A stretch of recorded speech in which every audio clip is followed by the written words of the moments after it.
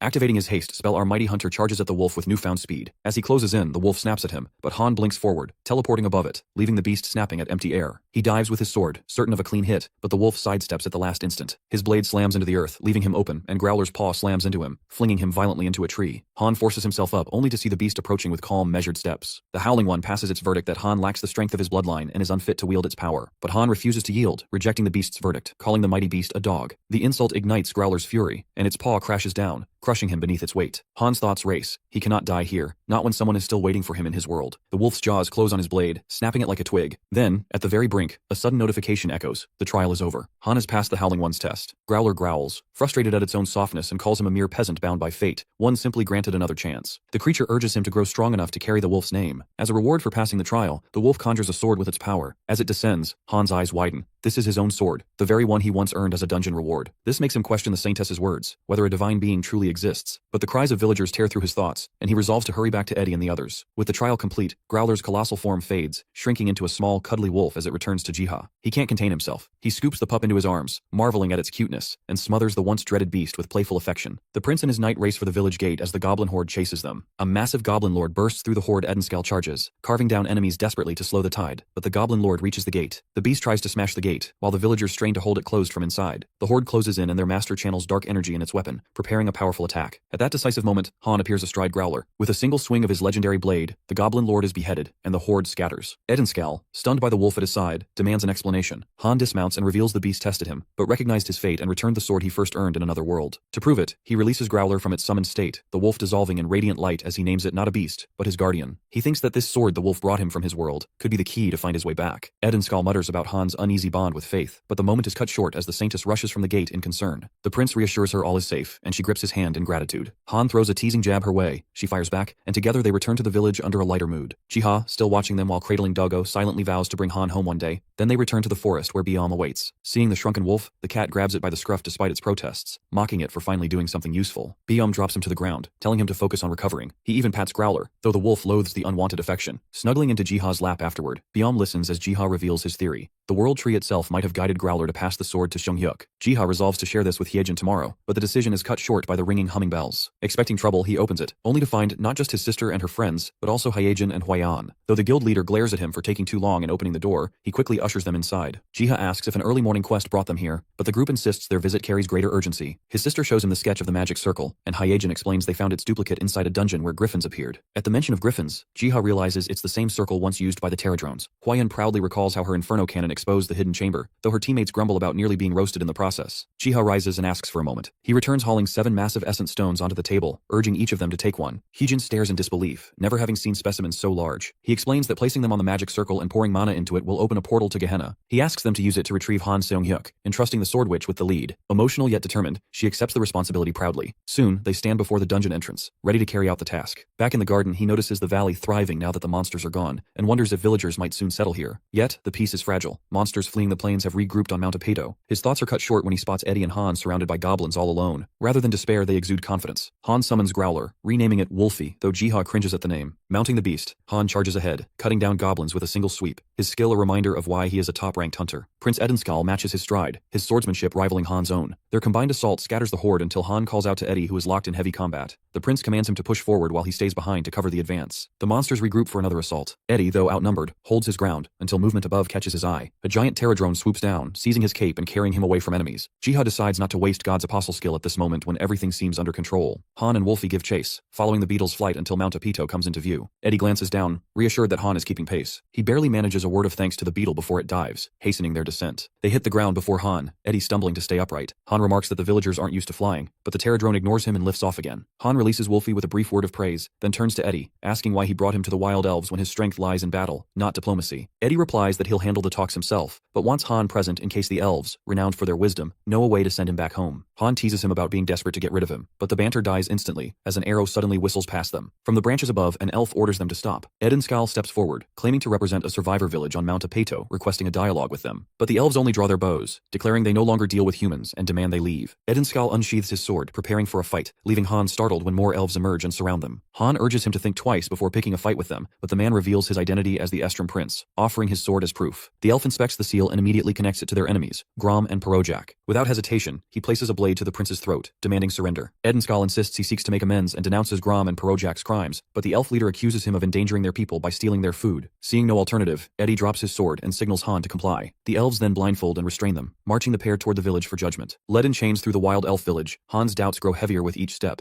He curses their choice to surrender, thinking a fight followed by negotiation would have been safer. Eddie, however, stays calm, trusting the elves' judgment and believing they'll get a chance to explain. The guards throw them into a fortified cell. Han fumes, regretting following the prince, while Eddie reassures him, pointing out he could snap the bars any time if escape became necessary. Han eventually lies down to rest, while Eddie stays alert, wondering just what Grom and Parojak did to earn such hatred. As night falls, curious young elves gather outside the cell, whispering at the rare sight of humans. But before long, older elves chase them away with harsh words. Moments later, the archer escorts the elder elf to their cell. The elder takes one glance and immediately recognizes the prince. He commands the guards to release the captives, remarking that Edenskal could have easily broken free if he truly wished. Edenskal, startled by the recognition, asks how the elder knows him, only to hear that he had once seen the prince from afar in his youth, back before Estrom lost connection with the elves. When asked why they had come, Eddie requests clarification about Grom and Parojak's actions. Croydel, the archer, snaps at him, convinced the prince is playing dumb, but he calmly explains that he came to take responsibility, even without knowing what crimes were committed by them. The elder presses them further, and Eddie recounts how the Mount Apato survivors nearly starved because Grom and Parojak had hidden food, which they uncovered only after exiling them. The elder recalls the mountain was overrun with monsters, but Han counters they already cleared most of them with the help of the giant beetle, though a few still remain. Even so, the elves remain doubtful. Grom and Parojak had claimed their people weren't from Mount Apato at all, but from north of the Tails River, where they supposedly took the food from them. This makes the blonde knight remember how confident the exiles looked when leaving. It was clear they had a backup plan. Croydel warns the elder not to be deceived again. Yet the prince calls it all a misunderstanding and proposes to reopen trade routes and drive back the monsters. But the mention of trade only confuses the elves, who argue no such exchange ever existed despite Edenskal's claim of sending minerals and halti in return. The pieces fall into place. The elder agrees, suspecting a third party north of the river where Grom and Parojak likely diverted the goods. Still, suspicion outweighs reason, and the elves hold back their trust. Prince Edenskal presses for a way to prove their innocence. The elder demands the hall once promised to the elves and declares the prince will stay as collateral, while Han, the one belonging to the other world alone, may leave to retrieve it. Han is surprised the elves know his otherworldly origin, and they explain that their bond with the world tree grants them awareness of those from other dimensions. Realizing Eddie was right about their wisdom, he accepts the terms. Before leaving, Han insists on reclaiming his sword. After tense hesitation, the elves return it, but warn him that any reckless act will cost the prince's life. Han asserts Eddie's power is greater than they assume, but Croydel scoffs at the notion of a human surpassing him. Just then, Mr. Beetle descends from the sky and the elves are shaken, recognizing him as a Terradrone, the legendary workers of the world tree, long believed extinct. Meanwhile, Jiha observes the wild elf village unlocks as soon as Han and Prince Edenskal arrive. A string of notifications confirms that he can now access this new area. The countdowns on abilities are reset, but the fourth mission titled Secrets of the Wild Elf remains locked until the survivor village quests are complete, which means he must first deal with the monsters at Mount Apato. Back at the wild elf village, Han greets the Terradrones. Acting under Jiha's command, the Terradrone Knight delivers a massive mithril crystal to the elf elder. The elves freeze in shock not just by the crystal, but seeing the loyalty of the legendary Terradrones to these outsiders. The Terradrone Knight gestures toward a patch of green herbs, signaling its intent to take them, herbs vital to its master's mission of sending Han back home. Freed on the elder's orders, Han and Eddie step out, but Croydel's hostility toward Eddie nearly sparks a clash. Han intervenes to calm things, only to be brushed aside. At that moment, the elder returns Han's sword. Seizing the moment, Edenskal politely inquires if his companion, drawn into this world 3 years ago, has any chance of returning. The elder answers that the world tree may still open a path, guiding him back the way he first arrived. Edenskal recalls the scene of Han's arrival, unconscious by the river, near the ruins of the royal palace. The elder explains that the real link is at the roots of the world tree. He reveals that Han's world and theirs are parallel realms, joined by the same ancient root, and that intersections occur when energy flows through the tree. He identifies Mount Apido as one such convergence point. He points out that Mount Apido sits at the end of one such route, making it a place where people from other worlds occasionally appear. Since they have befriended the Terradrones, he suggests seeking their aid, for they are workers of the world tree and able to travel along its routes. Han recalls the Terradrones' use of a transport circle and realizes they may guide him back. Eddie expresses gratitude and agrees to the Elder's advice. The topic shifts to the trade routes blocked by monsters. Though short on soldiers, the prince resolves that they must at least attempt to reclaim the path. The Elder entrusts Croydell with the task of guiding the humans and judging their sincerity, reminding him that his return is essential to the village. Eddie gives his word, and Han, irreverent as always, jokes about teaching the archer some social skills. Though Croydell's discomfort shows on his face, the Elder reminds him to put the village first. Mounted on Growler, the party sets out under Croydell's lead. Edenskall soon notices their route differs from before, and questions it. He learns they are headed for a hidden tunnel beneath Mount Apedo, though Croydell warns the passage is infested with griffins. Han insists the beetles cleared them, provoking yet another petty quarrel with the skeptical elf. After some time, they reach the tunnel's entrance, remarkably intact despite centuries passing. As they proceed deeper, the elf explains it was once built by the World Tree's workers, though most such routes have long been lost to monsters. His calm tone almost fools Eddie and Han into thinking he's warming up, but Croydell shuts that thought down, saying he's only here because of the Elder. He warns them to stay alert. Roots of the World Tree tend to attract monsters. Eddie asks if the World Tree even exists, calling it a myth. The elf scoffs, saying humans are too insignificant to even question such a being. Suddenly Han's sword begins to shine. Startled, the elf demands to see it, and upon closer study, declares it a divine instrument forged by the god who watches over the World Tree. When Han asks why it glows only now, the elf answers it is reacting to some disturbance hidden within the cave that will require the sword's power. Meanwhile, the hunters at the Griffin Cave struggle against a horde of revenant warriors. Huayun's firestorm wipes out most, but one remains standing. Hyejin follows up with a fluid waterspout, yet they keep coming. The endless resistance makes the group realize they face disaster-level undead beings far stronger than expected. Determined to end the battle, Huayun warns her allies to stand clear and summons a wave of molten fire, reducing the undead to ash. The display leaves her companions in awe, swelling her pride. But just as the flames die down, Hyejin spots a looming shadow behind her leader. She shouts a warning for her leader but is too late. Huayun turns to face a towering armored figure, the Revenant King, a disaster-class threat. The sudden threat forces the team to retreat, but Hyejin is knocked back. The Revenant King pushes toward Huayun, but Gyungbak protects her. Sun-Young blinds the enemy with paper charms to stall the monster. The hunters regroup, quickly checking on each other's safety. Hyejin senses the power of this enemy is far overwhelming than dead grade. Just then, divine text appears before her eyes. She receives the worker's blessing, a scroll of change bestowed through Jiha's essence. With God's wind, her stats surge, movement speed doubled, attack speed boosted by half, and a new passive skill, Wind of Victory, restoring health with 3 chained strikes. Though she isn't sure how it all happened, but her hope returns. In truth, Jiha had quietly used his essence to empower her, and another notification tells him he can invest more essence to grant even greater support. Seeing the Revenant King's terrifying strength, Jiha is grateful for the green herbs he gathered from the wild elves. He prepares more scrolls to help the group. The Revenant King launches a savage blow, forcing Sungho to raise his shield. The impact rattles them, but the hunters instantly recover and press forward, knowing the fight must end before Sungho falters. Hyejin tests her newfound strength, aiming for the monster's armor, but her blade cannot pierce it. Recognizing the flaw, she shifts her focus to the joints. On her command, Sun-Young creates an opening with her paper spell, and Huayun follows with an explosive incantation that consumes the monster in fire. Gyungbak mutters aloud, wondering if the explosion had finished the monster, only to earn Huayun's furious glare for jinxing them. As expected, the Revenant King emerges, barely harmed, its armor scorched but intact. Yet the melted gaps are enough for Hyejin to unleash a flurry of daggers, slicing through the exposed openings. The counterattack is immediate. The monster swats her aside, sending her crashing back. Huayun snaps at Gyungbak, blaming his words, but Sungho reminds them to quit bickering and face the real threat. Watching this unfold, Jiha panics. He burns more essence, forcing enhancements onto the hunters just to buy time till Hyejin and Huayun recover. He sends them scrolls of change. Iron blood surges through Sungho, increasing his defense by 30%, with a 12% chance to nullify attacks entirely, while Gyungbak is blessed with the God's Wind boosting his speed by 70% and attack speed by 30%. He also gains a passive skill, Wind of Victory's healing effect, that converts 7% of the damage from last hit into health upon 3 consecutive hits. Even so, Jiha doubts it will be enough, silently praying Huayun can turn the tide when suddenly a radiant glow appears. From it, Growler's massive form bursts forth, tearing into the Revenant King's shoulder. Jiha recognizes the radiance of Han Sung-hyuk's sword, and feels overwhelming sense of relief at his arrival. Han's blade tears into the Revenant King's shoulder, stunning the hunters who gape at his sudden arrival. Huayun recognizes him instantly. He releases Wolfie from the summon, but soon realizes his sword strike wasn't enough to finish the enemy. The Revenant King rises once again. Han braces himself, distracted only when he spots the healer's golden light over Hyejin's unconscious body. Concern gnaws at him for his spouse. Huayun comes up behind him, surprised by his sudden return. He presses her for answers, though she has some questions of her own. She insists that they must deal with the monster first. Meanwhile, the Revenant King sends a signal summoning a wave of skeletal reinforcements. Sungho checks Hyejin, but even constant healing won't wake her. So, he coordinates with Gyungbak to stall the horde while Han and Huayun handle the Revenant until she recovers. Huayun blasts the monster with her blazing inferno cannon, while Han slashes in front frustration, realizing that even their combined power isn't enough to bring down the beast. Its armor shrugs off every blow, forcing him to decide there's only one option left: shatter it to pieces. Channeling Weapon Breaker into his sword, he collides with the Revenant King in a cataclysmic explosion that shakes the cavern. The backlash sends Han crashing to the ground, blood running from his nose. He looks up only to find the Revenant King still standing, completely unfazed. He refuses to believe that this is a disaster-grade threat. To him it feels like destruction-grade. The king lunges at him. Huion fires a massive explosion to intercept, but the Revenant breaks through and slams Han to the ground before he can dodge. As the dust clears, his eyes widen. Prince Edenskull is atop the monster, with his blade lodged in it. A voice suddenly resonates in Eddie's mind, the apostle telling him the weakness lies in its core. Snapping out of his shock, he immediately warns the others. Meanwhile, Jiha feels relieved that his observation skill revealed the monster's weak point, which he quickly relayed to Eddie. Yet reaching the core means tearing apart its armor first. Realizing he only has one blessing left, Jiha prays for the right miracle and scribbles into his spellbook. The scroll that forms is perfectly suited for the battle. Han receives the worker's blessing, a scroll of change that grants him ultimate focus. His strikes become unavoidable for 5 seconds and pierce all defenses. Eddie seizes the chance, driving his blade into the core. The Revenant King shrieks in agony, the shockwave throwing him aside. Han praises Eddie's effort before summoning Growler, whose fangs sink into the monster. It distracts the Revenant long enough for Han to shatter the core completely. The Revenant lets out a deafening roar before disintegrating into dust. As the skeletal minions vanish with it, relief surges through the hunters as they celebrate. Eddie helps Han to his feet, teasing him to greet the others since he clearly seems to know them. The hunters meanwhile crowd around Hyejin. Slowly her eyes flutter open, tears brimming as she hears Shungyuk's voice. She rushes to hug him as Han whispers reassurances. Jiha quietly watches the heartfelt reunion. At that moment, a notification reveals the hidden tunnel is cleared, restoring the flow of energy to the world tree and accelerating its restoration. In the distance, the cry of a being named Arkfoot echoes, a sound Jiha wonders might belong to a new demigod. A golden unicorn bursts across the sky, its speed breathtaking, leaving a trail of light in its wake. Growler and Biom freeze, stunned by the sight, then whisper strategies on how to intercept it. Biom catches the faint scent of the ocean clinging to its mane, guessing it has returned from the far edge of the continent. They suspect it must be restless in the absence of a god at the moment. Growler weighs blocking or striking as the unicorn nears, but Biom reminds him of its incredible speed. Any mistake could land them in its crosshairs. Neither of them is confident. Meanwhile, Jiha hears Doggo barking from the garden and peeks to check on the pets. His eyes widen as a radiant golden figure flashes past. At first he mistakes it for a horse, but the way Growler and Biom react convinces him it might be a demigod. Then it clicks. This must be Arkfoot, the demigod once ridden by the Ark. He attempts to communicate with the creature but can barely track it as it streaks across the landscape. It pauses only briefly before charging toward Jiha, who shields himself with his hands. Then, unexpectedly, the creature settles quietly by the Ark. He gently pets the unicorn, marveling at its soft fur and wondering if the mystical world tree helped calm it. Biom and Growler watch from afar, relieved at their plan's success. Growler muses what name their master might pick for it. Jiha, true to his terrible naming habits, calls it Pani, simply because it rhymes with pony.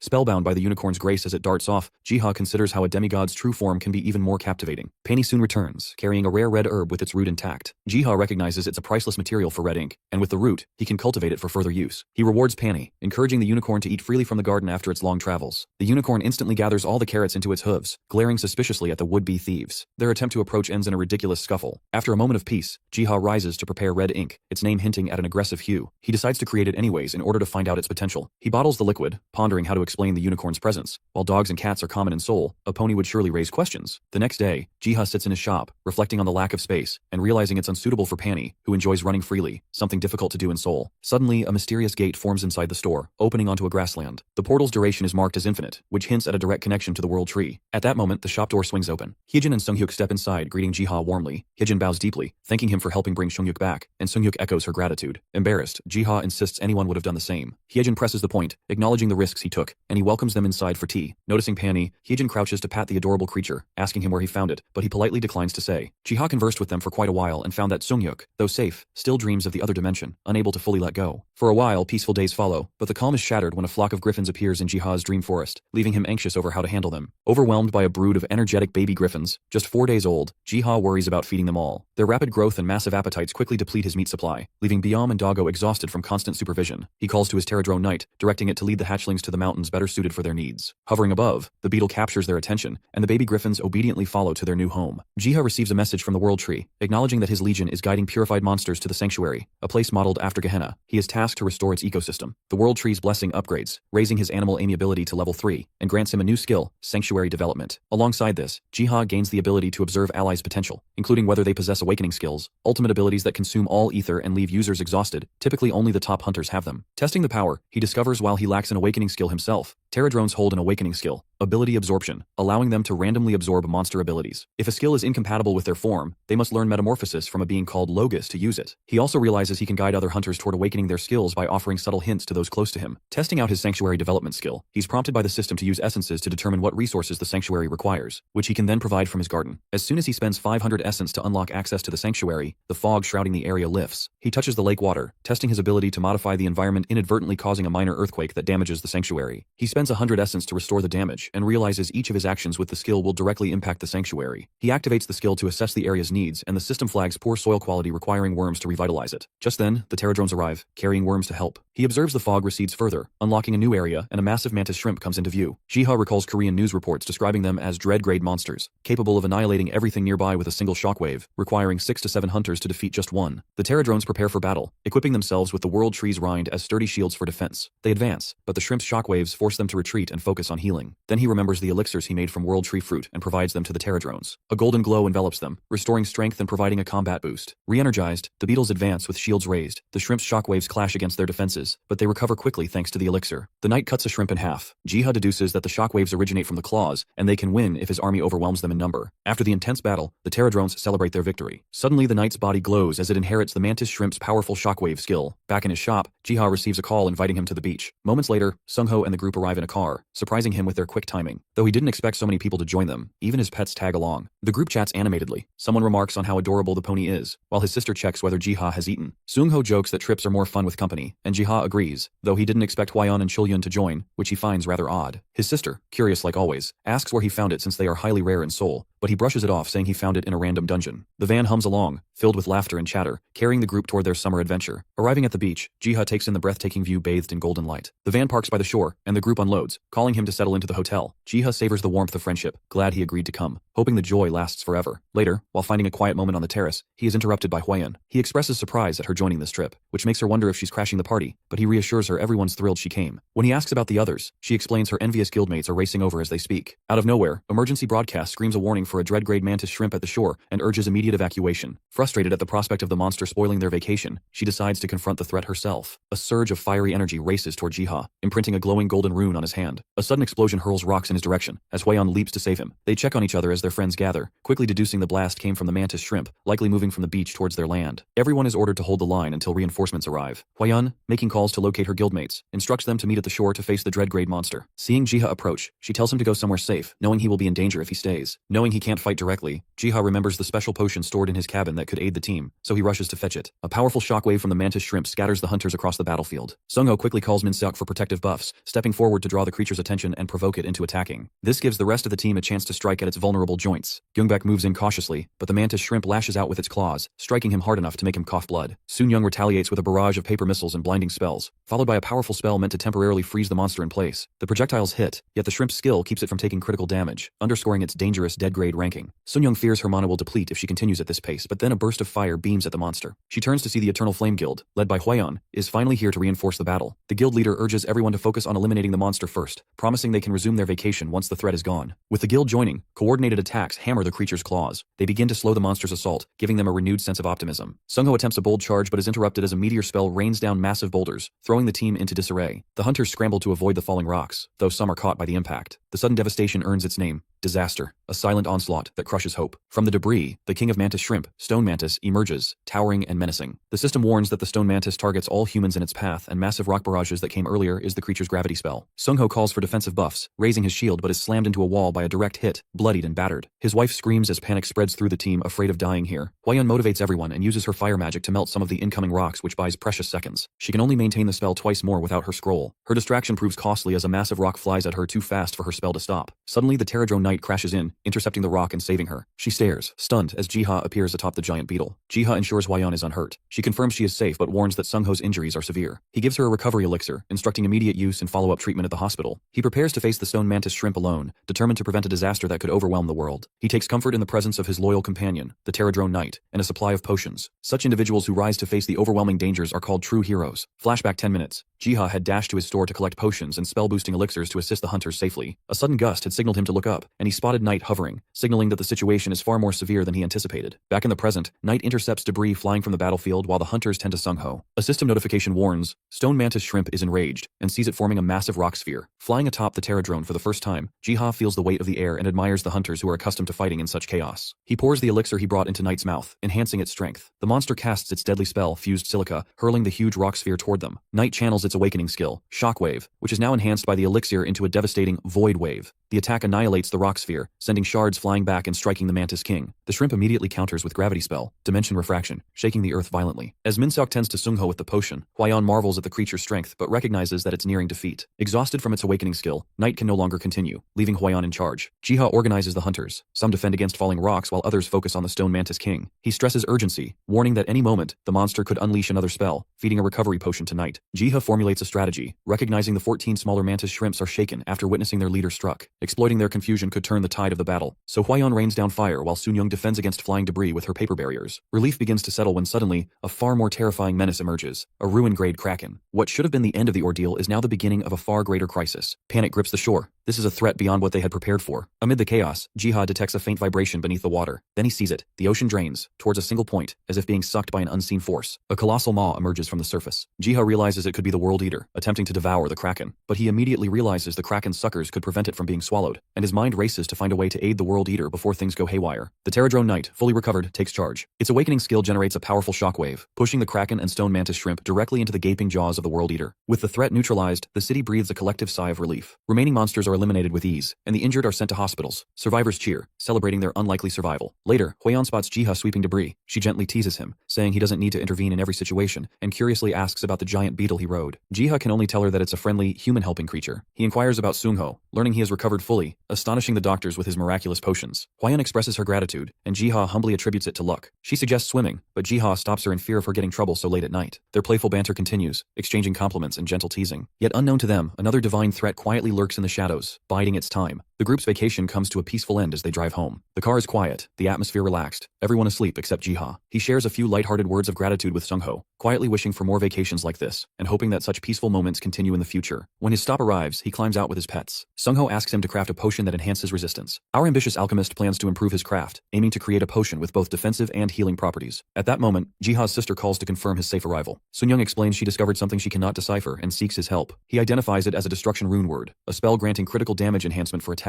Excited, she squeals, asking him to recreate it with his red ink and to make an extra one for her. He figures the red ink suits the rune word perfectly. After transferring the rune word onto paper, it becomes a physical damage enhancement scroll, distinct from the mage's focused ones. This new scroll can be used by almost any hunter, promising a significant boost in damage. Yet Jiha knows that as hunters grow stronger, so too will the monsters, escalating the dangers they face. Determined to empower his allies, Jiha enlists the help of his magical companions to craft these scrolls. Before diving into the intensive work, he decides to rest, gathering strength for the task ahead. A few days later in the Dream Forest, the air feels unusually fresh. As he surveys the landscape, he spots two familiar figures in the distance, Sung-hyuk and Hyejin, along with South Korea's top hunters. He wonders why they're together as they approach Taoti's supposed seal, only to hear Hyejin point out that true lies further east, beneath a valley cave. Jiha thinks back to the stories of Taoti, blamed for the destruction in Sichuan, China. Despite the legend, its true form, size, and abilities remain unknown, heightening the difficulty of the upcoming battle. The team hurries toward the cave entrance, hoping to investigate the seal before Taoti awakens. Jiha notices the bridge leading to the area is broken, and quickly sends Knight to repair it. The hunters are astonished to see the bridge restored and briefly wonder if someone else is in the forest, though they quickly push the thought aside and proceed. As they advance, the group remembers that Taoti is one of the four perils in Chinese mythology, a four-legged beast that consumes anything it sets eyes on. Their task is to find its seal, but the absence of visual references makes them unsure where to start. Jiha observes them from above, noticing they walk in a circle oblivious to a mythical aura at the center. The aura forms the shape of a mirror, suggesting it could be linked to Taoti's seal. Seeing that the group hasn't caught on, he decides to reach across the invisible barrier and poke the mirror with his finger. But as soon as he tries, Sung-hyuk immediately notices the enormous, otherworldly finger reaching through. Reacting instantly, he channels ether into his sword and intercepts with ether slash. The group scrambles, struggling to comprehend what just occurred. Han insists he saw a giant finger, while others suspect a monster, having seen nothing. Though Jiha nurses his injured finger, shaken. However, at least he succeeded in helping them discover the Taoti's seal mirror. His efforts were successful as they have found Taoti's seal mirror, but the seal is weakening and close to breaking. Han inwardly questions whether they are strong enough to confront Taoti alone, fearing the consequences of failure. A chilling voice suddenly reverberates through the chamber, condemning the hunters wicked and arrogant, accusing them of awakening evil. From the ground emerges the temple's guardian, Seok Gamdang, declaring his intent to punish these sinners. The hunters were completely oblivious to the existence of Guardian protecting the mirror seal, are thrown into panic. Sung-hyuk quickly asserts control, calming the team. The Guardian, angered by their trespass, vows to annihilate them. He draws his sword and signals for cover, ready to engage. The Guardian casts the Jewel of Karma Flame, sending torrents of fire. Han invokes Blink, teleporting above the Guardian guardians and shattering them with a single precise strike. The guardians are stunned by his display of strength, giving the hunters the impression they may have weakened with age. When Han touches the mirror, a system message confirms their quest's completion. They have located Teotihuacan's seal. Moreover, Han's actions have dealt significant damage to the guardians, temporarily halting their movements. Jiha, witnessing Sunghyuk's skill, is impressed. His pets, sensing Teotihuacan's awakening, dash off to confront the remaining guardians. While Jiha prepares scrolls using green herbs from the wild elf village, he hesitates, realizing that retrieving the herbs himself, or using the Terradrones, might alarm the villagers. A solution occurs to him. He could employ Selena, guiding her as an apostle to gather the herbs. Jiha finishes preparing several scrolls, a task made possible only through Selena's help. At his request, she had approached the wild elves to obtain green herbs from their village. Since directly demanding herbs would upset the elves, Jiha advised her to trade instead, offering food and salt, luxuries the elves lacked. She admired his cleverness, especially when he provided her with salt for the exchange. Setting out with Edenskal, she managed to deal with the Radiant Knights on the way, while also securing a plentiful stock of herbs. Thanks to her efforts, Jiha no longer needed to worry about supplies for a while. Just then, a commotion in the garden drew his attention. He found the Terradrones huddled together, surrounded by scattered essence stones. The sight reminded him of Korea's miniature dungeons that began appearing in the Dream Forest. Hunters had been clearing them, yet the rewards proved disappointing. Low and mid-tier dungeons yielded little value, their treasure chests offering barely enough profit to cover costs. Interest among hunters steadily declined when they couldn't even afford to upgrade their stats, but Jiha longed to change the system. For a time he saw no solution, until the Terradrones appeared. These creatures, using claws and horns as tools, were cutting, hammering, and even melting metal in their mouths to craft sturdy wooden treasure chests. To Jiha's surprise, they were also the ones retrieving dungeon loot and packing it inside, which he just found out that day. He wonders whether this has always been their role, or if their behavior shifted because he is chosen by the World Tree. While praising their diligence, he admits the rewards still lack real value. Yet, an idea begins to take shape in his mind, one that might finally solve the problem. A few days later, a hunting party gathers near a dungeon entrance, teasing Deo-kun, the timid shield-bearer of their team. Just before they enter, a sign carved with a shield emblem catches their eye. This is Jiha's very first reform, marking dungeon rewards so hunters of matching specialties know what awaits them. The battle that follows is fierce. Deo-kun hesitates during a key moment, yet manages to contribute enough to help the team succeed, earning both teasing remarks and encouragement. But when another monster suddenly appears, his hesitation returns, forcing a teammate to step in and scold him for his fear. Despite this, he gradually improves by the end of the battle. Once the fight ends, the group consoles the emotional Deo-kun, lifting his spirits. They then rush to check the rewards and are shocked to see not one, but 5 treasure chests waiting. This is Jiha's second step, multiplying rewards to amplify excitement. They discover the cost to open each box has been cut down to just 2 essences, Jiha's third improvement. The contents confirm the fourth step, unique rewards prepared personally by Jiha, a radiant apple potion, a dazzling shield tailored for Deo-kun, a rune-marked note, and a candle inscribed with strange writing. Their curiosity drives them to Master Cat to have their 3 new mysterious items appraised. The new reward system, offering multiple boxes and unique loot, leaves the party thrilled and eager to hunt more, exactly as Jiha planned. Already expecting their arrival, Master Cat receives them warmly. His evaluation shows Deo-kun's shield is no ordinary gear. It is a unique grade item while the dungeon note is written in rune script. He analyzes Deo-kun and observes an awakening skill called Iron Maiden, which deflects melee attacks with amplified damage, a 200% multiplier per level. Master Cat reveals that the awakening skill can indeed be unlocked, provided certain conditions are met. Yet, he cautions, activating it comes at a cost. All ether will be consumed, leaving the user completely drained. The revelation shocks the hunters, and Deo-kun's emotions stir as he contemplates that this could mean he no longer has to clash with monsters directly. His comrades cheer him on, congratulating him. Their curiosity quickly shifts to themselves, asking whether they too can awaken similar powers. He tells them it's possible. By defeating the giant warhog, there's a chance to acquire such skills. Inspired, Deo-kun vows to face the challenge if it means strengthening his new abilities. They then move on to the remaining items. The candle is revealed to let its user acquire abilities through dreams, while Ark's protection, the shield, carries the god Ark's blessing, granting divine defense. Yet, despite the explanations, some members still fail to grasp the true value of these treasures. In gratitude, Deo-kun insists on forcing Jiha to accept a bag of gold. That same night, Deo-kun lights the candle and drifts into an unusually vivid dream. There, he witnesses a mighty knight fending off endless waves of undead. His strength lies not just in his blade, but in his refusal to retreat, to protect his people, which moves Deo-kun. Suddenly the knight's eyes meet his and holy radiance surges into him. He awakens in shock, drenched in sweat, only to discover he has gained a new trait, Holy Knight's Devotion Level 1. Deo-kun sits in awe after awakening the skill Holy Knight's Devotion Level 1. Yet, his excitement quickly dims. The ability seems more suited to a knight, while his role has always been that of a tank. Though disappointed, he resolves to figure out how to adapt the skill and put it to use in his next dungeon expedition. Meanwhile, word of the discovery spreads like wildfire. Broadcasts announce the emergence of a new category of powers, awakening skills, unique to each hunter in both ability and method of acquisition. South Korea becomes the focus of global attention as the Hunter Association and countless hunters gather to witness the world's very first hunter unlock its ultimate. Determined to push further, Deo-kun prepares himself to face the giant warhog, the beast he needs to defeat in order to fully unlock his awakening. Shield raised, he stands firm while his companions cheer from the sidelines. The warhog charges, slamming into his guard with immense force. Straining to hold his ground, he realizes the moment of awakening is near. He activates Iron Maiden. Power surges from his shield in the form of an explosion, engulfing the beast and sending shockwaves across the battlefield. As the dust clears, a radiant figure appears before him, placing something into the ground. Stunned, he wonders if this could be none other than God Ark himself. In that instant, everything about his past, his larger build, his reluctance to strike down monsters, his instinct to protect rather than destroy, suddenly makes sense. These traits are not weaknesses but signs of his destiny. Hearing Ark's call, he understands his true role, to protect his people without faltering and walk the path of the god. His teams, stunned, tries to make make sense if what they just witnessed was the awakening of his skill. Concerned, they ask if he is hurt. He reassures them with a calm smile, saying he has discovered something even greater than an awakening skill. He has found his purpose. Days later, news of his awakening floods the Korean hunter community. Posts about his new skills spread across forums and social platforms. Yu Jiha spends his days focused on hunter development, working on a structure that proves unusually difficult to complete. The task stems from his recent discovery, a book penned by God Ark that reveals hidden knowledge of dungeon design. It describes ways to grant hunters buffs, protection, and other enhancements during raids. With its help, Jiha experiments with prototypes, and the one he now carries is ready for testing. He heads into a dungeon to set it in place. At that very moment, a group of hunters prepares to enter a dungeon to face the green serpent and the lurking monkfish. The serpent they can handle, but the monkfish is trouble since they attack from below while enemies press on the ground. Hyejin advises the team to rely on its distinctive sound to evade attacks, though only she and Seunghyuk have the senses sharp enough for it. Suddenly Han spots something strange, a statue of a praying saintess. To their shock, it grants a powerful buff, but Han freezes when he recognizes the face Selena, a figure he knows from Gehenna. He cannot help but wonder if the true source of these miracles will ever be revealed. The statues prove indispensable throughout the raid. They heal poison at critical moments, restore stamina when exhaustion sets in, and provide blessings that keep the team alive through the dungeon's harshest trials. That night, at Seunghyuk and Hyejin's home, a special candle is lit. As Seunghyuk drifts into dreams, he is delighted to see Eddie and Selena. There his attention is seized by a golden knight, radiating with divine energy. Seunghyuk raises his sword, eager to clash and gain its abilities. But before he can act, the knight's blade descends on him with unstoppable force. Their blades meet with a violent crash, as the knight leans close, asking Han to adjust his stance. He forces the enemy back, demanding to know if this knight knows him, but the figure gives no answer. The sheer force in his opponent's hands makes his own arms quiver. Channeling power into his sword, Han steadies himself for a counter. Then the knight speaks again, stating humans are too fragile to withstand the trials to come. Han demands clarity, but it just repeats the grim judgment. Then it dawns on him that the words might be about the Taioti. The armored figure declares that something far worse is in store for them, a calamity that will erase humankind. Seunghyuk refuses to accept such prophecy, and instead demands to know his opponent's identity. In answer, the figure announces himself as the commander of the Gungnir Legion, the eternal sword in service to Lord Ark. Golden blades shimmer into existence, circling him in orbit as the knight proclaims himself the swordmaster of the Legion. Han insists again, asking why this knight speaks as if he knows him. The swordmaster admits he has observed him closely due to his unique potential. Seunghyuk activates his skill, form etherization, pressing further on why the knight has chosen to appear only now. The knight reveals, because the apostle of Ark has risen. When Han tries to demand more, the swordmaster shuts him down. Meanwhile, Selena receives an inscription, wondering if it is connected to the same mysterious entity as before. Then the challenge begins. The swordmaster tells Han to fight with everything or die before enlightenment. At his command, the daggers rain down on him. Han steels himself to seize both the skill and the knowledge of the knight. He channels everything into his sword. With a single sweeping strike, he destroys the incoming daggers. Yet in a heartbeat, the knight reappears behind him, praising the attempt before conjuring a new skill. First sword technique, Stormblade. Its first form spins Han across the hall. Before he can recover, a whirlwind strike follows, detonating into a torrent of energy. The scene shifts to Jiha completes brewing a red potion, pouring it carefully into a flask. He exhales in quiet satisfaction as master alchemist Chulhyun applauds from nearby, astonished by the precision of his work. Chulhyun inspects the potion and is stunned. It restores 200 health in only 10 seconds, whereas the previous batch required 15. More surprising is Jiha's flawless timing, achieved without tools. That natural precision makes it clear why Hwayon respects him so deeply. Once Chulhyun leaves, Jiha reflects that reaching alchemy level 4 has raised both the quality and ease of his work. Deciding to rest, he drifts into the dream forest where he enjoys the fresh air and searches for his pets, Biam, Doggo, and Panny. His peace shatters when the humming bell tolls, warning of an earthquake near the Tauti's seal. An alert confirms the seal is on the verge of breaking, urging him to deploy terradrones. He rushes to the site and finds them already encircling the seal, forming barriers instead of engaging directly. The choice puzzles him, though he suspects a deeper logic. Still, he fears these defenses may not withstand the Tauti's might. At that moment, the nightmare begins. Black lions classified as disaster grade emerge, minions of the Tauti. The terradrones swarm forward in unison to fight it. Time seemed to pass like quicksand as he carefully observed and recorded their combat tactics against the monster. By fall, a massive portal tears open in Seoul's District 7, drawing crowds of startled onlookers. A hunter party investigates, only to recoil when their analysis reveals the truth. This is a category level 6 dungeon. They retreat immediately, rushing to deliver the news to the association. The dungeon demands a clear outcome. Seal or slay Taioti in 47 hours, 57 minutes. Though marked as plain, the level 6 classifies it as a destruction class threat. Eternal Flames Elite. The single numbers, ranked from 1 to 9, assemble at the gate. Han Seunghyuk, once convinced this was a simple hunter association call, now suspects someone is deliberately orchestrating District 7's downfall. Hwayon dismisses his grim humor, but voices her thoughts about how different he looks ever since he returned. Han thinks the same. Every member of the clan feels different too. The core team has completed their awakening, thanks to Jiha's guidance. Before entering, Hyejin recalls Jiha's potions and distributes them. These aren't ordinary elixirs. Each restores half health, stamina, and ether in an instant, boosts all stats by 23% for 2 hours, and grants 7 seconds of invulnerability. Fully buffed, the hunters step into the gate, rallying together. From his dream forest, Jiha monitors the miniature battlefield, knowing that while Terra drones can hold against black lions, but none can face Taioti itself, the fate of the world rests on the awakened hunters. Nearing the seal, Han spots familiar saintess statues and orders everyone to receive their buffs before advancing. One of the hunter downs one of Jiha's potions, shocked as his stats nearly double. Yet Sungyuk grimly warns that even this may not be enough, but Hwayeon insists they stay optimistic. Black lions soon emerge. Han takes the first hit, using himself as bait so his team can strike back. Heejin unleashes a ferocious sword rampage, while Hwayeon follows with Phoenix Shot and Lava Inferno, drowning the field in fire. Their tank holds the line, countering with such force that the beast is stunned and driven back. All this gives enough time for Sungyuk to steady himself and unchains his newly learned skill from the Dream Knight, the Stormblade technique. Its first form, Whirlwind Strike, explodes, carving the Black Lion down instantly, leaving the team in awe. However, the sense of triumph is short-lived as a Blood Lion rises stronger, faster, and one rank higher than the Black Lion. Han orders everyone to reapply buffs and drink potions. The beast lunges, its claws aim to tear him apart, but Han counters it with his Ether Blade. Heejin cries out in fear, dreading he'll vanish again if he overexerts. Her teammate pulls her back to focus, reminding her that only Sungyuk has the power to withstand the monster. She snaps out of her emotions, asking her team to gather intel on the beast. At first, their search comes up empty, but then someone checks Mirwiki and finds fresh details posted just moments ago. Meanwhile, Sungyuk struggles. Maintaining Ether Blade after unleashing Stormblade drains his ether dangerously fast. Just as his stance falters, their tank unleashes AoE Taunt, pulling the beast's attention and exposing its stomach mid-charge. The opening is all the team needs. The mage unleashes a poisonous spell striking the Blood Lion's vulnerable spot. The Blood Lion reels back, staggering from the hit. Hyejin rushes forward with Sword Rampage, carving into its flesh with rapid strikes. She calls out for Sungyuk to finish it, and he summons Growler in his massive form. With one strike of his claw, the Blood Lion is flattened. Growler towers over the hunters, its single strike against the Blood Lion, leaving them shaken. Hwayeon and Hyejin prepare to strike, but the beast roars to stop them, declaring itself no enemy. Sungyuk raises his hand, recognizing the beast. When questioned, he explains this is no monster, but a nature god bound to him by contract. When asked why it came, Growler warns Teotihuacan's awakening has summoned its Dharma protector. Unlike ordinary monsters, a protector is a guardian whose strength cannot be measured. To counter this, Growler shares his divine ether with Sungyuk. The beast offers his paw to touch, bestowing his power upon him, leaving him shaken. The wolf vanishes, entrusting him with the strength to eliminate the guardian before it reaches Teoti. He asks for his guidance for Teoti, but the wolf says that he will take care of it. With that, Growler vanishes, entrusting him with the fight. The team speculates on the protector's might, convinced only Sungyuk can face it. Yet Sungyuk knows the fight ahead demands the effort of each of them. Meanwhile, the Teoti servants deliver word of the hunter's advance, urging their master to rise while they deal with those insects. Teoti is busy feasting when three familiar figures arrive: Biam, Growler, and Pani. The demigods taunt him, but he remains unshaken, boasting that even united, they cannot hinder him. Teoti believes he can end them instantly for another decade of peace. Pani fakes a pounce, drawing Teoti's eye, while Biam and Growler lunge in for the real attack. Driven by madness, Teoti snarls that no trick will fool him and swears to annihilate everyone. Pani charges with its horn aimed at him, while Growler and Biam tear into his flesh, bent on dragging his soul back to where it came from. His core leaks energy until Teoti suddenly snaps, roaring and flinging the three aside. Pani spots the dimensional wall tearing open, the crack widening into a large hole that begins sucking Biam toward it. The battle resumes instantly. Biam and Growler pin Teoti down while Pani drives her horn deep, landing a decisive blow. Teoti staggers, stunned at their resilience, then screams for his father, but before an answer comes, all four disappear without a trace. Jiha watches the scene in horror as they disappear. He searches everywhere, but no trace remains where they vanished, not even signs of battle. Panic spreads through Jiha as the humming bell tolls. Fearing the worst, he rushes to the miniature world. There he sees the Sungyuk's team facing the Grand Dharma, Teotihuacan's guardian, a two-headed dragon known as one of the most formidable opponents. Flames pour from its mouths, setting the ground on fire. Sungyuk orders Gangmin to shield him. The tank gulps an enhancing potion and braces, holding back the torrent. Straining under the pressure, he begs Han to act quickly. Sungyuk blinks forward, activating his newly learnt Stormblade's first form sword technique. A storm of energy tears through the air, but the beast retaliates with its fire blast that sends him crashing down. The guardian, impressed by his attack, recognizes the sword style and demands to know his link to the knight whose style he wields. Han connects it to Legion Swordmaster but dismisses its interest, threatening to reduce the beast to ashes. The guardian, enraged, fires an annihilation blast, but Han blinks away just in time. Han charges the monster, unleashing his Stormblade's whirlwind strike, but the attack barely grazes it. The beast stomps down, shaking the ground with a quake. Han leaps to escape the shockwave but is caught midair and slammed into a wall. Jiha tenses as he sees Han cough blood on impact. In that instant, Han's mind flashes back to the time he first learned whirlwind strike and begged the knight to teach him the third technique. The knight refused, warning that Han could barely handle the second. With each level, the ether cost climbed higher, and forcing it risked ether deficiency severe enough to kill him. Yet now, survival of the world outweighs his own life. The guardian watches in horror as aura surges through him, summoning the feral beast Growler, who throws the monster into a frenzy of shock and fear. The knight's warning haunts him. He can survive one hit, if luck favors him. Deciding to gamble everything, he activates the second form of Stormblade as his loyal wolf keeps the enemy occupied. Blinking forward, he carves a spiral slash through the beast, leaving it torn apart. Only then does exhaustion crush him, and he slumps to the ground. Jiha celebrates the protector's fall with his Terradrones, hardly believing his eyes. He quickly commands the beetles to aid in rebuilding the seal and tend to the injured hunters. But then a worry strikes him. He hasn't seen his pets in far too long. Fearing the worst, he asks the knight to search for them. At last, growls echo from the mist. Jiha weeps with relief as his companions return unharmed. Afterwards, they curl around him. He swears to be the safe haven they always return to, for only they can face horrors like Teoti. After the clash with Teoti, Biam, Pani, and Growler lie battered and resistant to treatment. Jiha forces medicine down their throats as they vanish at every mention of it. Out of desperation, he threatens to withhold food. Only then do they obediently accept care, a cruel tactic he justifies justifies as necessary for their recovery. Meanwhile, the world shifts from celebrating Taoti's defeat to questioning who had accomplished it. Reports surface of a Chinese helicopter spotting 3 enormous, unidentified silhouettes besides Tao Tie. They stirred fear among the civilians until the figures were identified as nature gods. The revelation that one of them is contracted with a Korean hunter sparked international concern. Thus, Korea convenes a secret conference. Korea. Hyun-sok explains that Taoti and the nature god started their battle at Gehenna, and a massive energy surge displaced it into China. The seal lies near Sichuan in China, yet the dungeon opened in Korea, an anomaly many dismiss as coincidence. He shows visuals of the battlefield on the screen. President Kim Jae-sung of Korea asks whether the visible damage is evidence of the combat, and it is confirmed. Dramatic changes, including a mountain range destroyed by a single breath, attest to the scale of the clash. Taoti's power was immense enough that China sent a UAV intended for a nuclear strike, only for it to be shot down along with all other drones, leaving no footage. Officials question whether the monster is truly dead. There should be an ether stone or essence left behind, but whether destruction-grade creatures drop them is unknown. With the threat seemingly over, the president lifts the evacuation order and turns to Ashley, the U.S. Psyker Association liaison. She admits that even the U.S. has no data on Category 6 dungeons and requests that Korea share whatever intelligence they possess. One fact stands out. Every single numbered hunter reports seeing a massive wolf among the silhouettes, later verified as Seung-yuk's contracted nature god. This entity had ordered hunters to stop the Guardian while it faced Taoti itself. Ashley openly remarked that America believed no nation could defeat a destruction-class monster without military force. The president countered by calling Hyun-sok forward, demanding the truth of how Korean hunters accomplished what the world deemed impossible. Hyun-sok acknowledges that the battle's success hinged entirely on Jiha, the alchemist, who had strengthened the single-numbered hunters with awakening skills, elixirs, and specialized scrolls. He emphasizes that without him, the battle would have been lost, prompting an elder statesman to demand that this invaluable man be protected at all costs. They realize they cannot force Jiha to relocate, leaving him vulnerable to anyone with ill intent. The president assures the committee he will devise a solution, and Hyun-sok infers that the Korean government will fully commit its resources to safeguard the alchemist. He then shifts focus to preparations for future destruction-grade threats, while Ashley's thoughts remain fixed on Jiha out of curiosity. Meanwhile, the ether stone the government speculated about is in Jiha's hands. He asks Bayam if it's from Taoti. The cat meows yes, gesturing toward the world tree, as if to suggest it should be offered there. As he approaches, a branch reaches out to absorb the stone. Leaves shimmer and a radiant glow spreads across the tree's branches, mesmerizing Jiha and his companions. Drawn by the spectacle, he notices a fluffy sheep approaching, opening a golden portal. Wondering if this is yet another nature god, he follows through the swirling light. On the other side, he finds himself in a vast library with towering shelves and countless books. The sheep pauses by a book on the floor, seemingly reading it, and he names it Youngie, thinking it must be the librarian. The gardener follows Youngie around, discovering that the books require essence to read. He speculates that the book he previously found on dungeon structures likely originated from this library. Movement above catches his attention, and he sees pterodrones inside the grand library. At first, he wonders how his helpers got here, but noticing their green shells and smaller size, he realizes they belong to the world tree. He observes the pterodrones diligently writing in books. When he asks what they are recording, Youngie brings him a book to read. Its attention to detail impresses him. Upon inspecting further, he realizes the library is constantly updated by the pterodrones with the world's ongoing history. Curious about specific knowledge, he asks Youngie for books on the Gaymark Empire. The sheep produces 2 hefty tomes, which he decides to borrow, intent on experimenting with something new. Ever since the world tree absorbed Taoti's energy from the essence stone, both the tree and the surrounding garden expand significantly. As Jiha explores, he discovers a waterfall previously hidden by fog and notices bees buzzing around a massive hive. He observes a pterodrone pulling a lever inside the hive as a drop of honey falls and is quickly caught by another. He scolds them for stealing honey but realizes the bees do not react, as if there is an unspoken agreement between the creatures. A system notification reveals a new material, Emperor Honey, which permanently boosts maximum health by 10%, but is usable only once and is also the pterodrone's favorite food. Jiha pockets a small portion, thinking of using it as rare dungeon loot rather than selling it. Following Taoti's defeat, Jiha has devoted himself fully to developing the sanctuary. He enriches the soil with worms and creates a lake, attracting new species and revitalizing the terrain. Maintaining the sanctuary consumes significant essences, but the active dungeon ensures a steady flow of resources. Then came the Great Salt Crisis. He assumed only wild elves had a problem, but apparently Estrom citizens clearly think life without salt is just bland. Communicating with Prince Edenskal as an apostle, Jiha learns they collect salt from rocks, or by solidifying animal blood. Estrom's lack of proper salt mines forced it to yield to the Gaymark Empire, as salt was a crucial strategic resource. Determined to fix the salt shortage, he digs through the World Tree library and finds a vague reference to a salt mine. He enlists the pterodrone's help to decode it. After a moment, it takes off, leading him to a large herd of cattle. He is astonished to see the cattle. They were supposed to have fled after the Great War. He decides to lead them to the Estrom Kingdom. Looking to his pets for assistance, he sees Doggo and Biom fighting over the task. He assigns Doggo to lead while enjoying popcorn like a spectator. He cheers the wolf on as it sets off, accompanied by the other pets. Jiha watches with excitement, confident they will reach the kingdom safely. He also discovers an abandoned granary full of wheat, which he harvests with pterodrones in just 2 hours instead of the estimated 7. Afterwards, Jiha sends a message to Selena, informing her that the pterodrones are delivering wheat, a herd of cattle, and some salt. These rare resources will benefit not only the people of Estrom but also Jiha himself. The villagers, receiving the salt, wheat, and cattle, believe these blessings come from Ark, and gratefully place a feast on the altar. Jiha exchanges their offerings for 2 golden potions capable of healing severe wounds. For a time, he records praise for Selena and the villagers' sincerity in the infinite spellbook. Meanwhile, Deokun strengthens his spiritual beliefs, offering prayers to the divine Ark. However, the scripture he discovered is rich in tradition and myth, myth, but lacks practical guidance, and he feels the need for a mentor. Realizing no one on Earth can guide him, his thoughts drift to the records of Ark's followers in Gehenna, though he knows they were lost during the Game Ark Empire's persecution. Seeking guidance through meditation, he receives a subtle signal to forge his own spiritual path. The scene shifts to him intercepting a charging beast with his Iron Maiden skill on a dungeon raid with his team. Clearing dungeons has become noticeably easier since he began his spiritual journey. Suddenly, a Terra drone flies above and passes through an invisible barrier. Curious, the hunters follow it and arrive at a stone gateway. They realize they have stumbled upon a civilization when they see people nearby. They notice Terra drones plowing fields and approach for a closer look. A sudden shout erupts, and armed villagers rush forward to defend themselves, mistaking the group for intruders. The villagers quickly form a defensive line behind a large Terra drone, sending messengers to alert Prince Edenskal and Saintess Selena. The hunters try to explain they mean no harm, while Daokun speculates that the villagers, possibly survivors from a fallen kingdom, may not share the same perspective. As Selena appears, Daokun's group immediately recognizes her from the statues in the dungeons. Prince Edenskal arrives shortly after, and the group is struck by his presence, realizing Selena might be his princess. The prince greets the hunters, asking if they are connected to Han. Daokun recognizes Han Sung-yuk as the hunter in question. The prince confirms this, explaining Han stayed with them for a few years before returning home. He recalls their names from Han's report, Selena and Edenskal, and nervously addresses them. The prince is intrigued that Daokun knows their names, but Selena suggests a possible mutual connection and inquires if they are the hunters from another world. Realizing Han likely shared the villagers' information, Edenskal hopes he didn't reveal too much. Daokun kneels, turning to Selena for guidance, convinced she might be the Ark's saintess, and shares his struggle to strengthen his faith. He admits that while many religions exist in his world, he seeks the kind of guidance Selena provides. She senses his sincerity, welcomes him and gives him a necklace to mark his initiation. With Daokun's faith established, the villagers, reassured by the prince and saintess, converse openly with the newcomers. Stories are exchanged about Han Sung-yuk's arrival and the village's remarkable recovery. As the dungeon nears closure, the hunters prepare to depart. Daokun resolves to report the events to Sung-hyuk, and their report quickly becomes a topic of interest after their return. Back in the modern world, Daokun visits Jiha's shop, bringing the pendant and sacred text given by Selena and recounting the events. Jiha explains that such gifts from high-ranking religious figures signify appointment as an apostle, a role to spread faith among the people. Inspired, Daokun readies himself to embrace the responsibilities entrusted to him by the saintess. A while later, Jiha steps into the dream forest and is startled to see the Terradrone queen lying exhausted on the grass. He approaches to check if she is alright. The queen unexpectedly spits out an object, which the system identifies as a Terra seed. The system identifies it as a fertilizer that enriches soil and accelerates crop growth, though the delivery method utterly bizarre. A twig lands near his foot, leading his gaze to pictorial instructions carved on the ground by Night. Carefully deciphering them, she realizes that combining honey with an elixir can produce a special jelly that greatly enhances ether absorption. After creating the potion, the knight brings him a pot of soil, gesturing for him to plant the Terra seed and ether stones, then pours Emperor jelly on top so the seed can absorb. Within moments, a healthy green sprout emerges. Amazed by the rapid growth, Jiha decides to collect more seeds. After some time, when the Eternal Flame Guild clears a dungeon, they find a surprisingly small chest. Initially skeptical due to its size, they notice it costs 10 essence and suspect it contains something valuable. Opening it, they find a small seed that significantly enhances crop growth, unlike anything seen on Earth. Though wary of planting it in case it attracts monsters, Sung-ho assures them the chest only drops items beneficial to hunters. His confidence proves correct. Within days, the government and the Goryeo group begin funding the purchase of the dungeon seeds for their incredible crop-boosting power. Hwayeon watches the broadcast at Jiha's place over a meal and asks for his insight. He explains that stockpiling and using the seeds could revolutionize farming, though inwardly he smirks. He placed in the dungeon for this very reason. Hwayeon mentions her guild's recent trip to Japan where the Japanese Ministry of Defense tried to buy her guild's loyalty with flashy incentives. Jiha, clueless about life outside Korea, asks how things are in Japan. She explains that survival is their top priority since earthquakes, monsters, and volcanoes leave little room for comfort. Curious, he asks about her response to their offer. She leans over to wipe a smear of sauce from his cheek, teasing that she clearly made her choice since she's here with him. Jiha tries to ease the awkwardness by calling his pets over. Biom, Panny, and Doggo rush in like a stampede, chomping away, while he perks up at a strange noise outside. Hwayeon notices his sudden pause, but since she hears nothing, he chooses not to alarm her, and instead plans to investigate later. While the three pets gossip among themselves about the noise, he offers Hwayeon more food, and she politely agrees, only for the smell of burning to fill the air. After the comedic mishap, he heads to the forest to investigate the noise, suspecting a new nature god. At the world tree, he spots a bright red parrot perched on a branch. Suddenly, Biom dashes past him, agitated by the parrot, making Jiha wonder if the two creatures know each other. The cat lunges in fury, failing to climb. Doggo only growls in frustration at both of them. Jiha concludes it must be a nature god if Biom reacts this way, and names it Hong after its distinctive cry. Hong excitedly perches on his shoulder, and he welcomes it home. He immediately tests Hong's abilities and learns it excels at separating, collecting, and storing seeds. Like Youngie the librarian, Hong can open a gate, this one a vast storage vault for seeds. He digs deeper online and discovers that these vaults serve as seed repositories, designed to preserve food sources in the wake of global catastrophes. His research reveals that Korea's seed vault perished in the Great War, while the world's last safeguard, the Svalbard Global Seed Vault, is on the verge of permanent shutdown. To preserve them, he considers relocating the seeds into Hong's storage. However, the vault's remoteness near the North Pole makes the trip impractical. As he ponders, his pets gather, trying to help. Suddenly, Hong tugs his hair and to his shock speaks in human words, offering to take him there. Though stunned, he follows, only to watch in awe as the bird swells into a massive form and gestures gestures for him to climb on. When Jiha asks about the destination, Hong reveals it intends to fly straight to Svalbard, leaving him astonished at how it even knows of the place. He voices his doubt about the distant journey, but Hong reassures him. Reluctantly, he climbs onto the bird's back, clutching its feathers as if his life depends on it. His nervous cries are quickly lost to the wind as they soar toward the Arctic. His fear slowly melts into awe, and the warmth radiating from Hong soothes him, making him wonder if the bird is a phoenix. As Svalbard comes into view, Jiha drinks a cold resistance potion to brace for the frigid weather conditions. Upon landing, he discovers his Pterodrone knight and its companions already waiting, prepared for the work ahead. As they draw closer, Jiha spots movement in the shadows, werewolves slipping out of the dark. He didn't expect monsters here, so he quickly divides his forces. The High Knight leads some Pterodrones outside to battle while Jiha brings the rest inside to collect seeds. The vault's interior is eerie, sealed for years, making him worry the seeds may have decayed. As they advance, a werewolf sneaks up from behind. The sudden noise startles them, but one Pterodrone lunges first, killing it with a single strike. Assuming the seeds must be ruined if monsters had already broken in, Jiha braces for disappointment, only to find them perfectly preserved. The group begins carefully moving boxes of seeds. Hong keeps the gate open as the Pterodrones haul box after box of seeds inside. It is a grueling task with nearly 4 million crates to move. He then steps outside with Hong, finding everything is buried in snow. He asks if the bird sees anything but the phoenix squawks that humanity has run out of time. Jiha freezes, realizing his biggest problem isn't monsters, it's explaining this bird to people, if it gets discovered. A thud breaks his thoughts as the Pterodrones drop the lifeless werewolves at his feet, proving that the battle is over. Jiha praises their work, and with the task complete, they prepare to return. He instructs the Pterodrones to deliver seeds to Estrom village and to Hyunseok. Soon, villagers plant and harvest them, while Hyunseok files detailed reports on it. The Goryeo group industrializes the process, unveiling soil-free smart farms powered by these seeds. A few days later, Jiha's sister visits his shop. They discuss HunterNet, the outdated trade market for hunters. She criticizes its lack of visibility and conservative name, while Jiha suggests renaming it into an exchange center. Soon-young points out that with a proper system, the market could thrive, but she leaves in a rush, promising to return soon for Biam. Left alone, Jiha turns to a book titled System by Arc, borrowed from Youngi's library, hoping to find a solution for the exchange center. The text explains the hunter system in depth: stars, traits, skills, dungeon structures, and even the HunterNet. The ancient language would have made it impossible to understand. His system design trait now lets him read it with ease. Gathering insight from the book, he devises a plan to upgrade the market into an auction platform through MirWiki, using essence as currency and Pterodrones for delivery. He plans to launch with potions and scrolls, before moving on to rarer artifacts once he collects them. When he discusses it with the Pterodrone Knight, it agrees but warns they'll burn out balancing both artifacts and chests. Jiha wonders about a solution, and the Knight gestures toward a worker tirelessly smelting a weapon. Its dedication fills him with awe, then Knight draw a bottle of honey in the ground, implying they will work even more persistently if they get honey. They strike a deal. The Pterodrones keep all the honey in return for collecting artifacts. The arrangement pays off. Every visit to the garden rewards Jiha with new finds, some remarkably rare. Among them is the Shotel of the Crescent Moon, a weapon that boosts strength by 5, agility by 10, and grants traits like swordsmanship, lockpicking, and even a shroud skill. Despite their small size, the Pterodrones excel at their craft. While Jiha examines the rare artifact in awe, his pets trot up with an unexpected guest, a small bear wobbling after them, tumbling with each step. The sheer cuteness nearly knocks Jiha flat. He scoops it up like a toddler, debating names, Winnie or Cuddly, before settling on Winnie. But when he asks about its food, the bear smacks him across the face and goes on a rampage, terrorizing everyone. It claws at Biam, charges at Panny, and only stops when it takes a kick to the stomach. Far from harmless, Winnie clearly enjoys irritating everyone. Jiha gathers the battered cub into his arms and tries calming it with a forest tour. He shows Winnie the fields, promising all the food it wants, so long as it spares the garden. Winnie pays no attention, its eyes fix on a beehive, enchanted by the smell. Worried the bear would intimidate the bees next, he warns that honey can only be taken through him. Handing Winnie a bottle of honey, Jiha is stunned when the bear opens a gate leading to a hidden stockpile of weapons and armor. Though he assumed Winnie was a combat type, the discovery proves otherwise. The gear is extraordinary, each piece loaded with bonus stats perfect for his auction. Among them, Jiha's eyes catch the Demon Breaker, a heroic rarity sword that boosts strength, agility, and intelligence while offering traits like swordsmanship, sprint, curse resistance, eternal bound, and the skills Etherblade and haste. He asks Winnie if he can take it, noting that only Han Sung-hyuk wields an Etherblade at present, meaning this weapon would cause a frenzy on the market. Winnie requests 10 essences in rent, surprisingly modest. He suspects it's because Winnie assumes he won't keep it for himself. Conveniently, 10 essences is exactly what he intended to charge as a broker. The next day, Jiha lists the Etherblade on MirWiki, and chaos erupts. Bids climb higher and higher until one final number silences the rest, 10,000 essences. At home, Seung-hyuk and Hyejin scroll through the storm of posts. Hyejin mutters that the price is madness, but he insists it's worth every essence. An Etherblade doesn't even require skill to wield, which is exactly why he had already bought it. He plans to take his new sword to the appraiser, only for Hyejin to casually reveal that Jiha himself is the appraiser. Completely thrilled, they rush to meet him. Some days later, Han tests the sword in a dungeon, slicing a stone golem in half with one effortless strike. Hyunsuk watches in disbelief, realizing this must be the Demon Breaker. Seung-hyuk tells him that the sword has far exceeded his expectations. Its haste skill allows him to move smoothly. Hyunsuk is stunned. He never saw that info in the auction listing. Seung-hyuk casually mentions he had it appraised by Jiha, shocking the man further since the appraiser was supposedly on a break. Han shrugs it off as luck, though in truth he had bribed him with gifts in the middle of the night, silently vowing to repay him with something even better. After some time, Jiha experiments by planting a world tree sapling on Earth, curious to see if it can take root, then returns to the forest. The place feels emptier. Most Pterodrones are out delivering auctioned artifacts, while the few remaining work tirelessly on crafting and packing. He asks Knight if the beehive can be moved to Estrom village to expand production. At the thought of losing honey, the poor Pterodrone bursts into tears. Jiha reassures it, promising not to deprive them, but to increase honey output, guaranteeing a steady supply. Carefully, he retrieves the hive, intending to transplant it to Estrom village, where conditions are more favorable for its growth. He calls out to Selena within the miniature world. She immediately responds to his call. He greets both Selena and Edenskal, offering them the beehive, on the condition that they cultivate it and send him the honey in return for an equal amount of sugar. When he shows them a sample, the two light up like kids in a candy store since sugar is considered a luxury in Estrom village. Tasting the sugar, Eddie asks the apostle how he managed to get it. Selena remarks that such things are hardly surprising for the gardener of the world tree. Jiha had thought honey held greater value, yet Edenskal pointed out that sugar was far rarer in Estrom, as it comes only from a limited supply of sugar beets. The deal was accepted without hesitation. At the U.S. Government Complex Management Office, Hyun-sok and Sung-hyuk arrive for a high-level conference. On the way in, Hyun-sok remarks that other nations envy the privileges Korean hunters enjoy. Still, he says, to gain something better, they must be ready to give something up. That, after all, is why they've come to this meeting, to negotiate. Sung-hyuk admits his guild pushed him to attend, though he personally doesn't care for politics and is happy just being a hunter. Hyun-sok urges him to think beyond hunting and reminds him that Jiha and the Neko appraiser, two names that are, in truth, the same person, will surely be brought up in the meeting. Han is curious to see what kind of proposal Jiha will receive, but Hyun-sok points out that Jiha doesn't care much for wealth, making him a tough person to sway. They enter the room and find Ashley leading the session. Sung-hyuk lightly tests her loyalties, but she firmly replies that, despite representing the US, she won't take sides. Her only goal is fairness. Sung-hyuk seems satisfied, while Hyun-sok cringes at the awkward exchange. Sung-hyuk brushes it off, saying he only wanted to make sure Korean hunters wouldn't face bias. Ashley opens the meeting by setting ground rules, urging everyone to be respectful and concise, though Hyun-sok doubts they'll listen. He's proven right when a man slams his desk, demanding confirmation about Korea's events and whether Jiha and the appraiser are real. Chaos follows as others talk over him, some questioning if the dungeons are altered, others accusing Korean hunters of gaining unfair advantages. Hyun-sok finally confirms that everything is true, silencing the room. He states that Korea has no reason to lie. The truth is already out. When officials demand to know why Korea kept quiet, he fires back, pointing out that every country hides things, like the US, concealing the mini-ether reactor. Someone tries to argue that ether industry products and hunter-related information aren't the same, but Hyun-sok firmly disagrees, saying both are tools for national advancement. He brings up the giant dungeon China hid until Korean hunters cleared it, emphasizing that information holds value only when kept scarce. Sung-hyuk finally snaps, addressing the room with sharp frustration. He gets straight to the point, aware that others want a quota system and access for foreign hunters to Korean dungeon raids. He firmly reminds them that they aren't there to be interrogated, and makes it clear they expect something in return. They got what they came for, the prototype ether reactor and 10 developers. After the meeting, Hyun-sok praises Sung-hyuk's negotiation skills. Sung-hyuk believes that sidelining Korean hunters is no different from sidelining Korea itself, something he won't tolerate. Besides, foreign hunter invitations were already a monthly demand. Hyun-sok, however, feels guilty Jiha gained nothing from the settlement. Sung-hyuk muses he would have refused anyway. Hyun-sok brainstorms ways to thank him, and Sung-hyuk proposes a treat box for Bayam, but the suggestion gets immediately rejected. He suggests setting up a container by Jiha's shop with alchemy equipment, charging a fee for every 2 hunters who use it. Part of the income goes to a hunter academy or orphanage, the rest to Jiha. Han, impressed by the idea, remarks that rich always find ways to profit. After a few peaceful days in Estrom village, Margreta, the vice captain of the Black Lion Knighthood from the Gaymark Empire, arrives at the gates. She pauses, taking in the transformed village, astonished that it has overcome food shortages far worse than those of Gaymark. Prince Edenskal and Selena greet her at the entrance and immediately ask the reason for her visit. Margreta explains she's come to inquire about Baron Grom and Perojak, as all contact with them has been lost. She's taken aback to hear they've already left the village with other troops. Surveying the surroundings, Margreta asks if they were the ones who left the cattle behind. Edenskal explains the cattle arrived after their departure. Farming only began once the previous troops left, due to differences and their failure to meet expectations. Still skeptical, Margreta doubts they would leave voluntarily, but Edenskal conceals the truth of their exile. Seeking a distraction, he whistles, and the Terradrone Knight descends from above. Margreta is left stunned by the towering creature. Edenskal casually asks for her opinion on Arc-sent soldiers capable of defeating ogres alone, and points to the smaller beetles tending the fields. She scoffs, reminding him that he once claimed no belief in any religion, and questions if he had lied. He apologizes for the misunderstanding, explaining that the village has recently made a contract with Arc and hopes she won't act rashly. She takes it as a threat, accusing him of planning a feud, but Edenskal calmly asks if they intend to give him a reason. He proposes a clean split, both empires leaving each other alone. When asked if they no longer require Gaymark's support, Edenskal declares they are under Arc's protection, making cooperation with non-believers difficult. Margreta then turns to Selena, assuming even the princess stands against Gaymark. Selena calmly replies that they're not against anyone, so long as they accept Arc. Margreta refuses to believe in unseen powers. Selena points that the beetles are a sign, but the vice captain dismisses them as merely well-trained monsters, not proof of Arc. Selena responds that while it's not proof, it's still a sign of Arc's presence. Seeking to assert her ego, Margreta declares she will accept Arc only if rain falls immediately. A Terradrone nudges Jiha, pointing toward the miniature world. Hearing Selena's challenge, Jiha scans the area and spots a sprinkler quickly showering water on them. She can't believe her eyes as a heavy downpour nearly drowns her and her knights. Moments later, she wakes up in Selena's chamber, struggling to recall what happened. Selena gently explains that she passed out after the rain, and now, as promised, she must join them, since Arc truly answered. Still doubtful, she questions if the rain was truly Arc's doing. Sensing her struggle, Selena takes her to the sanctuary and kneels in prayer, asking Arc to reveal himself. Margreta's eyes widen as a giant hand descends from the ceiling. Selena urges her to come closer, sensing Arc's will. The following day, Margreta reports to Bolander at the Gaymark garrison, explaining Estrom's transformation and the disappearance of Grom and Perojak. Although the tale seems unbelievable, the captain accepts it, trusting her implicitly. Bolander doubts Arc's existence when Margreta says she saw no other soldiers. She begins to recount what happened, but he cuts her off, reminding her that the garrison's survival matters more than any unseen deity. He orders her to keep quiet to prevent panic. Yet behind closed doors, Margreta silently silently prays for the divine's forgiveness, her faith now unshakable. Back in the modern world in the U.S. Management Bureau, the president of the Hunter Association approves a Korean proposed agreement that includes Jiha. He instructs his staff to notify Psyker Hunter Association and to investigate the peculiarities of Korean hunters, especially Yu Jiha. The next day, the president of the U.S. Hunter Association receives confirmation about all activities of Korean hunters, the auction house, the awakening system, and the Nico appraisal. Each revelation only strengthens his desire to acquire Yu Jiha for his own purposes. The secretary, sensing his intentions, warns that targeting Yu Jiha could provoke the Korea Hunter Association. The president, however, weighs the risks against the potential gains, reasoning that the benefits Yu Jiha would receive by coming to the United States outweigh the danger of him siding against South Korea. He explains that while systems like the auction house and awakening system are impressive, they pale in comparison to the value of unique items such as scrolls, elixirs, and potions, resources that only rare individuals like Yu Jiha can provide. He emphasizes that acquiring his allegiance is a top priority. Chaos returns to Korea as the World Eater senses new monsters lurking in the shadows across the land. To protect the living creatures it deems sacred, it filters out the undead. Determined to save as many lives as possible, it opens its massive jaws and swallows the land whole, relocating it to safety. Jiha sits in the forest with his pets reading a book when a mysterious humming fills the air, catching his attention. Biam nudges him, signaling for him to follow. He sets off with his pets towards the coastline bathed in the warm hues of sunset and spots the World Eater with its mouth wide open. Curious about the creature's actions, he receives a notification explaining that the World Eater is an ocean guardian overseeing all terrestrial life. At this moment, it is relocating an island to protect its inhabitants from a corrupted environment. Realizing the scale of the task, he finally understands why the great creature is called World Eater. It has the power and responsibility to shift whole environments when needed. Ashamed for having done nothing but fish and swim, he asks the guardian if it's alright. It spouts water in response, and Jiha interprets it as consent. Jiha feels momentarily weighed down by the responsibility of caring for an entire ecosystem left behind by the World Eater. As the great creature departs, he waves and promises to nurture the land well. The story shifts to Gmark Village, where Margreta is under scrutiny for her religious beliefs. Hours earlier, Bartok, commander of the Gmark Knights, had visited her during training. He had instructed her to visit his office later, resting a firm hand on her shoulder. A dark, devilish grin had spread across his face as he hinted at a discussion about the Ark. Now in Bartok's office, he confronts Margreta about her involvement with Ark. She tries to deflect, but he points to a pendant with Ark's emblem and warns her not to lie, asserting that he has observed her actions all along. She freezes, horror and disgust flooding her as she realizes Bartok has been watching her without respite. He asserts that no one else knows of her connection to Ark, pretending his silence is a kindness. She immediately realizes he intends to exploit her secrets and force her into obedience. Dismissing her, he makes it clear she will obey whenever summoned, leaving her unnerved. A few days later, Margreta walks home, weighed down by the pressure of Bartok's constant watch. She notices the lights on as she nears her house and hesitates, unsure if she left them that way. She steps inside cautiously. A chilling unease replaces her sense of safety. She barely crosses the threshold when Bartok screams her name, shaking her to the core. Bartok's presence looms, demanding to know why she's home so late, and she can barely mutter that it was due to training. He waves her diary in the air, claiming it as proof of his earlier suspicion that a Gmark Knight believes in Ark. With the scripture in hand, Bartok mocks her supposed fascination with Ark's legendary affairs with many women that birthed countless species. Margreta protests, flustered, but he gestures to a bookmark and reads aloud, deepening her humiliation. Bartok taunts her with the sensual passages, speaking of Ark's divine incarnation and Silverbird's love with a cruel relish, dwelling on the bird's beauty. His words echo through the room, pushing Margreta to snap. She lunges for the book, but Bartok's knights step in, blocking her and demanding respect. Bartok accuses her of betraying the Gmark Empire. He reminds her she once swore to further the Empire's dominion over the continent. That was the reason she became a knight. But now her loyalty lies with Ark. He looms over Margreta, threatening her to make her pay for the broken oath. He even ridicules her upbringing by Bolander. He claims the captain of the knights made a mistake in trusting her as vice-captain. Pushed to the edge by his threats, she snaps, demanding what he wants. He then delivers his chilling ultimatum that she is to submit to him every night, to endure punishment for her faith in Ark. The next day, she recounts the confrontation to her father, Bolander, who refuses to let her become Bartok's prey. She tries to protest, but he cuts her off. Though the diary Bartok found enrages him, his concern for her outweighs his anger, and he urges her to leave the village. Emotions cloud his thoughts as he reflects on raising her. He knew she might one day cause trouble, but never expected it so soon. He offers her a narrow path to freedom, declaring her an escapee. Bolander reassures her that Bartok still needs him, so he will not harm him. When Margreta asks what would happen if she simply accepts the situation, he questions if she truly wants to accept him as her husband. He warns that marrying the fat, corrupt man would reduce her to worse than a peasant, something he won't stand. He hands her a bag and a weapon, instructing her to prepare. His guards have orders to look the other way when she leaps over the wall. He urges her to rely on her skills to evade the Solar Knight, and asks her to leave at once, instructing her to find the place where she witnessed Ark's miracle. She silently vows to return one day and confront Bartok, ending his tyranny. That night she dresses alluringly for the visit Bartok demanded, but her mind is fixed solely on escape. As she steps outside, two of his knights wait, their gaze filthy and intrusive. Using a restroom excuse, she puts her escape into motion, while the guards trade crude bets on her submission to Bartok. 20 minutes pass without her return. Both knights grow uneasy, and one heads to check, but it's too late. Margreta has already broken through the wall. The alarm bells are rung immediately. One knight spots her fleeing south on horseback and alerting others. Bartok commands every knight to chase her, promising a reward to whoever captures her and forces her to kneel before him. He charges after her himself. Margreta races across the field, glancing back at the army of knights closing in. She weighs her options: flee into the monster-ridden forest, or risk the open plains where her horse cannot outrun them. She scans desperately for another escape. Just as Bartok's hand nearly grazes her, a blinding bolt of lightning crashes down, splitting the earth between her and the pursuing army. The shockwave hurls the knights back, giving her the precious head start she needs. Unbeknownst to Bartok and his knights, the lightning strike had been Jiha's doing, delivered by Pani. Earlier in the garden, the beetles from the World Tree Library had arrived in a frenzy, scribbling notes in their tiny journals. emails. They handed Jiha notes detailing Margreta's blackmail, escape, and the knight's pursuit. Horrified, Jiha began searching for her, first near Estrom and Gaymark, but she was nowhere in sight. Then he spotted her racing across a field with the Solar Knights at her back. Without hesitation, he turned to Pani for help in rescuing her. Bartok, stunned and fearful, can only stammer, seeing the majestic being glowing in golden light. As he tries to make sense of what this creature is, his men shout that the lightning's destruction has made it impossible to chase her. Margreta, recognizing the miraculous intervention, approaches the horse, offering her immense gratitude. She climbs onto its back, clutching its mane, and they surge forward in a blaze of light, crumbling Bartok efforts into pieces. Riding atop the radiant steed, Margreta is awestruck by the speed and how the world looks so small as Estrom village comes into view. As they descend to the ground in Estrom village, she wonders if all this is a blessing of Ark. Margreta is immediately recognized by the townspeople who alert the prince. She collapses on the ground and Edenskull rushes towards her. Experiencing the miracles of Ark, Margreta Rustle finally swears allegiance, and thus comes under protection of Jiha. He turns to Pony, who returns after safely rescuing her. With this unexpected crisis resolved, Jiha decides to shift his focus to his next task. He arrives at the Hunter Academy, curious about the system it employs. The Hunter Academy is a government program designed to train young hunters, cultivating their talents from low to high rank. Jiha watches two students sparring from outside, and as he surveys the facility, he thinks the place is far too small to prepare them for real-world situations. He thinks though theoretical and fundamental education seems fine, still students' experience is limited to controlled environments. He reflects, the place lacks real combat training, wondering if it is because students don't face real monsters. He thinks without exposure to actual threats, the Academy's graduates may struggle when confronted with real danger. Determined to find a solution, he decides to consult the system book for ways to bridge the gap.